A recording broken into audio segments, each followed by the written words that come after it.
Tren kasus COVID-19 di Sumsel cenderung terus menurun, bahkan sejumlah wilayah nol kasus. Saat ini total kasus aktif sebanyak 20 orang, yang beberapa dirawat di rumah sakit. Dinkes Sumsel menyatakan penambahan kasus harian tak lebih dari 2 kasus. Dan per 8 Juni ini seluruh kabupaten, kota terapkan PPKM level 1, termasuk Palembang yang sebelumnya di level 3. Mengantisipasi lonjakan kasus, upaya testing dan tracing masih dilakukan dengan memeriksa 1-15 orang dari satu kasus positif COVID-19.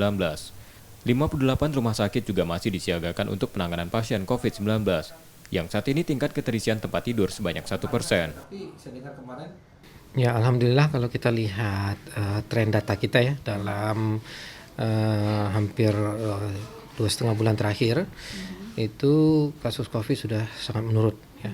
Jadi kalau kita ambil contoh misalnya dalam 1 minggu terakhir kemarin, itu rata-rata jumlah kasus sehari itu tidak ada yang lebih dari 2 kasus ya, kasus konfirmasi baru yang kita laporkan, yang dilaporkan perharinya. Jadi kalau kita lihat sekarang kondisinya memang penambahan kasus itu sudah sangat rendah sekali.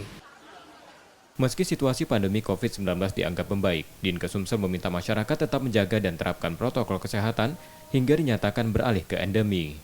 Reski Oktora, Muklas Diferensial, Kompas TV, Palembang, Sumatera Selatan.